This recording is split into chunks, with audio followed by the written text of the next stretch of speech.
इस हेतु हम मंच पर सर्वप्रथम आमंत्रित करेंगे आदरणीय मुख्य कर निर्धारण अधिकारी श्री विनय कुमार राय जी को। तालियों के साथ आदरणीय मुख्य कर निर्धारण अधिकारी श्री विनय कुमार राय जी को माननीय मुख्यमंत्री महोदय के कर कमलों से। नेक्स्ट हम आमंत्रित करेंगे आदरणीय सहायक नगर आयुक्त हम मंच श्री संतोष मिश्रा जी को। तालियों के साथ आदरणीय सहायक नगर आयुक्त महोदय श्री संतोष मिश्रा जी। इसी क्रम में आदरणीय सहायक नगर आयुक्त श्री अविनाश प्रताप सिंह जी माननीय मुख्यमंत्री महोदय के कर कमलों से। इस श्रृंखला में आदरणीय समन्वय अधिकारी श्री नर्वदेश्वर पांडे जी को मंच पर आमंत्रित करेंगे माननीय मुख्यमंत्री महोदय के कर कमलों से सम्मान पत्र प्राप्त करते हुए। और इस श्रृंखला में आदरणीय कर अधीक्षक श्री बीके लाल जी को हम मंच पर आमंत्रित करेंगे। तालियों के साथ नगर निगम गोरखपुर की समस्त टीम का, जिनके अथक प्रयास के द्वारा नगर निगम गोरखपुर ने आय के स्रोत को दोगुना करते हुए 110 करोड़ के इसको प्राप्त किया। अशेष धन्यवाद माननीय समस्त सम्मानित जनप्रतिनिधिगण। सस्मित विभाषा मुखमंडल नैनों से झल के प्रमंजल युग दृष्टा की निर्मण वाली मार्गदर्शन है कल्याणी। ऐसे मार्गदर्शन की आकांक्षा हेतु मंच पर विराजमान उत्तर प्रदेश शासन के माननीय मुख्यमंत्री महोदय परम श्रद्धेय गोरक्षपीठाधीश्वर श्री योगी आदित्यनाथ जी महाराज जी से करबद्ध विनम्र अनुरोध है कि आप अपने आशीर्वचनों से हम सभी को अभिसिंचित करें। तालियों के साथ।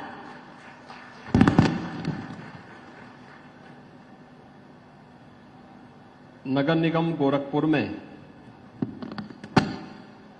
अर्बन फैसिलिटेशन सेंटर एवं सीनियर सिटीजन केयर सेंटर के लोकार्पण कार्यक्रम में मंच पर उपस्थित इस पूरे कार्यक्रम के आयोजक महापौर गोरखपुर डॉक्टर मंगलेश श्रीवास्तव जी, गोरखपुर के माननीय सांसद श्री रवि किशन शुक्ला जी,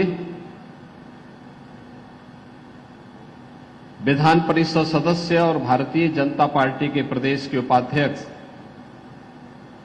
डॉक्टर धर्मेंद्र सिंह जी, माननीय विधायकगण श्री विपिन सिंह जी, नगर निगम गोरखपुर के द्वारा आज गोरखपुर महानगर वासियों को दो महत्वपूर्ण सेवाएं प्रदान करने पर नगर निगम की पूरी टीम को हृदय से धन्यवाद देते हुए महानगर के उन सभी वार्डों को जो इस सुविधा का लाभ लेंगे उन सबको मैं बधाई देता हूं, उन सभी का मैं अभिनंदन करता हूं। लोकतंत्र की पहली शर्त है संवाद की। ईज ऑफ डूइंग बिजनेस की और ईज ऑफ लिविंग की।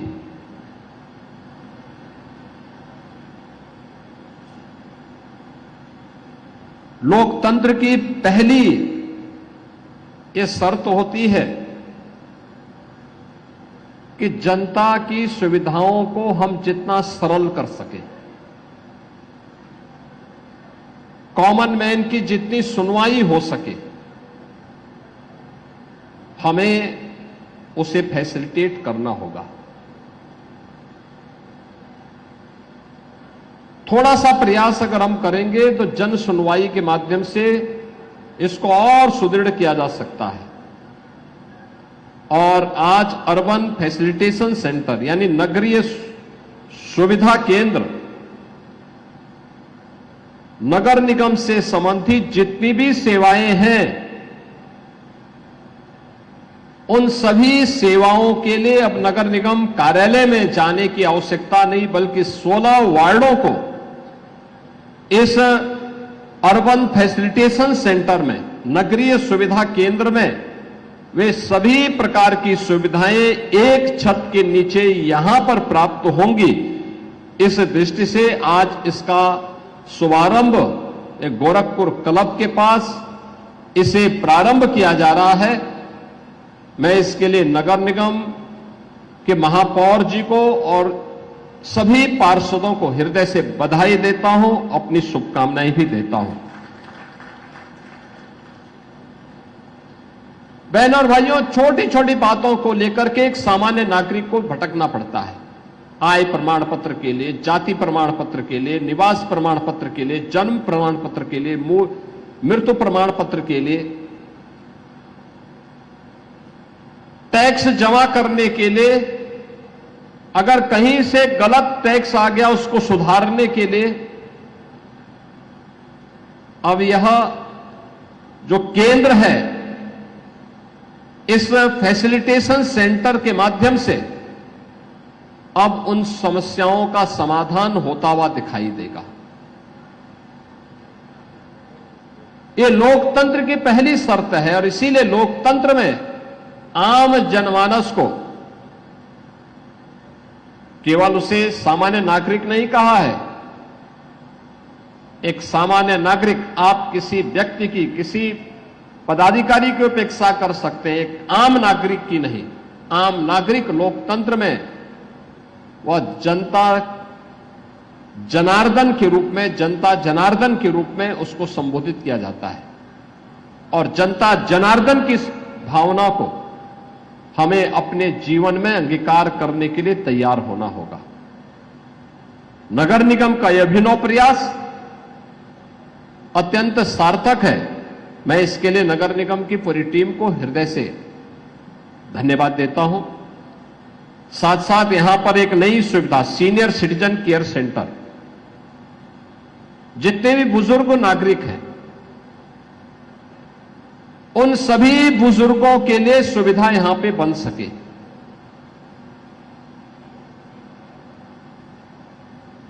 वे लोग यहां पे आकर के दिन भर बैठ सकते हैं। उनके लिए कैंटीन की व्यवस्था भी रहेगी, सुबह योगासन की व्यवस्था रहेगी, अखबार पढ़ने के लिए व्यवस्था रहेगी, लाइब्रेरी में धार्मिक पुस्तकों को और अन्य रचनात्मक पुस्तकों को पढ़ने की सुविधा रहेगी। सीनियर सिटीजन्स के लिए भी एक सुविधा आज यहां पर सीनियर सिटीजन केयर सेंटर के रूप में नगर निगम के द्वारा शुभारंभ किया जा रहा है। मैं नगर निगम को इस सुविधा के लिए भी हृदय से धन्यवाद देता हूं। बहनों और भाइयों, आज हमारा गोरखपुर बदल रहा है। इस बदलाव में आम जनमानस को भी जोड़ना पड़ेगा। याद करना, कोई भी बदलाव तभी प्रभावी होता है जब आम जनमानस उसे एक जन आंदोलन के रूप में लेती है। अगर हम उस सुविधा को केवल एक औपचारिकता बना लेते हैं, उस सुविधा को केवल एक औपचारिकता बना करके कुछ लोगों तक सीमित कर देते हैं, तो उसका वास्तविक लाभ आम जनमानस को नहीं मिल पाएगा और वह योजना कभी सफल नहीं हो सकती, कभी नहीं सफल हो सकती है। योजना को सफल करना है तो उसकी पहली शर्त होती है कि हमें उस योजना को आम जनमानस के लिए सुलभ बनाने के लिए आम जनमानस को उसके साथ जोड़ना पड़ेगा। ये जुड़ने का भी है और जोड़ने का भी है। ये दोनों का एक केंद्र बिंदु इससे बनेगा और इससे मुझे लगता है पार्षदों के लिए भी बैठने की व्यवस्था भी है, कॉन्फ्रेंस रूम भी है, सीनियर सिटीजन्स के लिए अलग से व्यवस्था दे दी गई है, उनके लिए योगिक क्लासेज भी चलेंगी, लाइब्रेरी की व्यवस्था भी रहेगी और अन्य महत्वपूर्ण विषयों पर चर्चा के लिए उन्हें अन्य किसी प्रकार की इंडोर गेम्स के साथ भी जोड़ना चाहते हैं, उस प्रकार की सुविधा का भी केंद्र यहां पर बनाने का प्रयास हुआ है। बहनों और भाइयों, ये बदले हुए प्रवेश में जब दुनिया आगे बढ़ रही है, भारत विकास की एक नई ऊंचाई को प्राप्त कर रहा है। आज आप देख रहे होंगे भारत दुनिया की चौथी बड़ी अर्थव्यवस्था बन गया है। यानी यह देश जब अपनी आजादी के 75 वर्ष बना रहा था, आजादी के अमृत महोत्सव वर्ष में उत्तर प्रदेश ने, देश ने उस ब्रिटेन को, जिस ब्रिटेन ने लगभग 200 वर्षों तक भारत पे शासन किया, उस ब्रिटेन को पछाड़ करके दुनिया की 5वीं बड़ी अर्थव्यवस्था 2022 में भारत बना था। और आज हमारा देश जापान को पीछे करते हुए दुनिया की 4थी बड़ी अर्थव्यवस्था बना है। इसके लिए हम प्रधानमंत्री मोदी जी का, केंद्रीय मंत्रिमंडल का और उन सभी लोगों का जो भारत के आर्थिक विकास में योगदान दे रहे हैं, उन सभी का हृदय से अभिनंदन करते हैं। बहनों और भाइयों, हमारा देश समृद्धि को प्राप्त हो, यह हमारा एक संकल्प होना चाहिए, जीवन का ध्येय वाक्य बनना चाहिए। हम भी अपना योगदान दे सकें देश के विकास में, यह हम सबके मन में एक पवित्र भाव होना चाहिए। और उसी भाव के साथ प्रदेश में पिछले 8 वर्ष में प्रधानमंत्री मोदी जी के मार्गदर्शन में नगरीकरण को और विस्तार देने के क्रम में अर्बनाइजेशन के कार्यक्रम को तेजी के साथ फैलाने का एक विस्तृत अभियान सरकार ने लिया। पहले नगर निगम, गोरखपुर पहले एक छोटा सा नगर पंचायत रही होगी, उससे पहले कोई ग्राम पंचायत रही होगी, फिर नगरीय कल्पना आई होगी तो गोरखपुर एक नगर पंचायत बनी होगी, फिर नगर पालिका बनी, फिर नगर निगम बना और आज प्रदेश के 14-15 बड़े महानगरों में गोरखपुर की गिनती आती है। आप अनुमान करिए कितनी तेजी के साथ विस्तार हुआ है। गोरखपुर में पूर्वी उत्तर प्रदेश के 5 करोड़ लोग अपनी शिक्षा के लिए, स्वास्थ्य के लिए, व्यापार के लिए, रोजगार के लिए गोरखपुर पर आश्रित होते हैं। लेकिन गोरखपुर में इस प्रकार का इंफ्रास्ट्रक्चर भी हो, पहले सिंगल लेन की सड़क होती थी, अब 4 लेन की सड़क हो रही है। पहले वायु सेवा नहीं थी, अब वायु सेवा भी प्रारंभ हो गई है। पहले पर्यटन का कोई महत्वपूर्ण केंद्र नहीं था। गोरखनाथ मंदिर धार्मिक जिससे लोग जाते थे,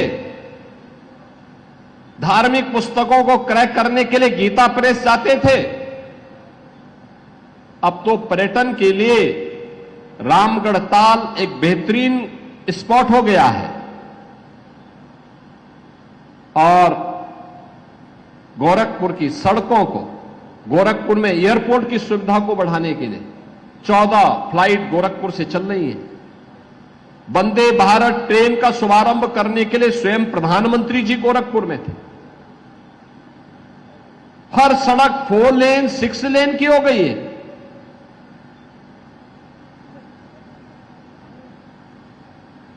जिन वार्डों में सुविधा नहीं है वहां पे उत्सव भवन बनाए जा रहे हैं। स्थानीय स्तर पर ही गरीबों के लिए, मध्यम आय वर्ग के लिए कोई कार्यक्रम करना हो, कोई मुंडन का कार्यक्रम हो, कोई मांगलिक कार्यक्रम हो, कोई शादी ब्याह का कार्यक्रम हो, उत्सव भवन उसी क्षेत्र में बन करके लोगों को इस सुविधा नगर निगम उपलब्ध करवा रहा है। गोरखपुर की सफाई, अभी पिछली बार हम लोगों ने गार्बेज प्लांट का उद्घाटन किया था, उस समय सांसद जी नहीं आ पाए थे,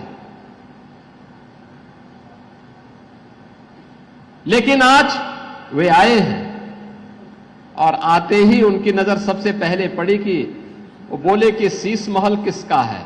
हमने कहा शीश महल नहीं, ये अर्बन फैसिलिटेशन सेंटर है। शीश महल तो रामगढ़ ताल के किनारे है।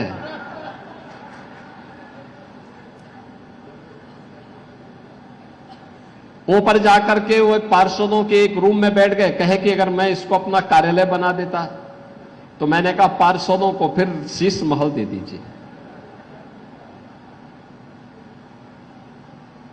लेकिन आज इस कार्यक्रम में उपस्थित है। आपने देखा होगा रेन बसेरा भी जगह जगह बन गए हैं। कोई निराश्रित कहीं दूर दराज से आया, सिटी में रह रहा है, रहने की कोई सुविधा नहीं है, सड़क की पटरी पे न सोए, अमानवीय है ये। उसको रुकने की व्यवस्था दी जाए। पहले एक बरसात होती थी, पूरा सिटी जलमग्न हो जाता था। अब जल निकासी की प्रॉपर व्यवस्था की जा रही है। अब जलमग्न गोरखपुर नहीं होगा। गुड़धोवा नाला बनाया जा रहा है। मुझे लगता है कभी भी गुड़धोवा नाले की सफाई नहीं होगी। पहली बार गुड़धोवा नाले को एक स्वरूप दिया जा रहा है, भव्य स्वरूप दिया जा रहा है कि जल निकासी की व्यवस्था भी होगी और उसको टूरिज्म के एक नए स्पॉट के रूप में भी वहां विकसित किया जाएगा, जिससे वहां आने जाने वाले लोगों के लिए भी और सुविधा हो सके। आने जाने की भी उसके माध्यम से हम लोगों को सुविधा देंगे, वृक्षारोपण कराएंगे, गंदगी नहीं रहेगी। जब हम लोगों को हर प्रकार की सुविधाओं से आच्छादित करते हैं, तब जीवन की सुगमता को वह प्राप्त करता है। इसी को ईज ऑफ लिविंग कहते हैं। जब किसी व्यक्ति की या किसी व्यापारी की समस्या का समाधान सुगमता से होता है, तो उसको ही कहते हैं ईज ऑफ डूइंग बिजनेस। आसानी से, सुगमता पूर्वक, बिना किसी व्यवधान के सारे काम एक प्लेटफॉर्म पे, एक छत के नीचे, एक समय में उपलब्ध हो रहे हैं। और वह भी यहां पे उपलब्ध कराने का कार्य, तकनीक का उपयोग कराने का काम जहां यह किया जा रहा है, केंद्र की सरकार हो, राज्य की सरकार हो, नगर निगम का प्रशासन हो, ये जितनी तत्परता के साथ काम कर रहे हैं, उतनी ही तत्परता के साथ हमें आम जनता जनार्दन को भी इन सुविधाओं के साथ जोड़ना पड़ेगा। जनता जनार्दन को भी इन दायित्वों के साथ जोड़ना पड़ेगा। आप स्वच्छता के कार्यक्रम को चलाएं और पब्लिक सड़कों पे कूड़ा फेंके, ये चीजें ठीक नहीं। हर मोहल्ले में स्वच्छता समिति बनाइए, कूड़ा कलेक्शन वहीं पर हो। अपने घर के कूड़े को सड़क पे या नाली में न फेंके, हमें इसके लिए बताना पड़ेगा। वेंडिंग जोन बनाने पड़ेंगे, सड़क पे ठेला खोमचा रेड़ी न लगे, बल्कि उन्हें व्यवस्थित पुनर्वास करके उनकी आजीविका पर भी असर न पड़े, लेकिन यातायात भी बाधित न होने पाए। अगर हम देंगे तो आपका शहर स्वच्छ और सुंदर बना रहेगा। इस दिशा में हमें प्रयास करना पड़ेगा। ये सभी कार्यक्रम के हिस्से हैं। इन कार्यक्रमों को लेकर के अगर हम आगे बढ़ेंगे, स्ट्रीट लाइट रात्रि को जलती हुई दिखाई देनी चाहिए, लेकिन दिन में जब सूरज की रोशनी हो तब स्ट्रीट लाइट बंद रहे।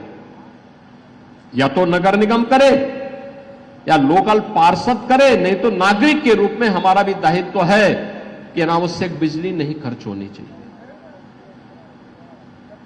कूड़े का ढेर नहीं दिखना चाहिए, सड़कों पर अनिराश्रित पशु गोवंश के रूप में या स्ट्रीट डॉग्स, ये सब नहीं दिखाई देने चाहिए। ये सब नहीं दिखाई देने चाहिए। रवि किशन जी ने बहुत अच्छा सुझाव दिया। इन्होंने कहा जितने भी स्ट्रीट डॉग हैं, इनके घर के नीचे एक जगह खाली है, वहां पे उनको लाया जा सकता है, तो उनको दे सकते हैं। वो तैयार हैं, उसके लिए जमीन देने को तैयार हैं, और मुझे लगता है कि अच्छा रहेगा। तो ये कुछ सुविधाएं हमें वहां पर उपलब्ध करवाने की व्यवस्था करनी पड़ेगी। अगर इस सभी दायित्वों के साथ नगर निगम प्रशासन, महापौर, पार्षद और आम जनमानस जुड़ जाएगा, तो नगरीय सुविधा को और बेहतर बनाने में और स्मार्ट सिटी की जो मंशा है, उस मंशा को पूरा करने में हमें मदद मिल पाएगी।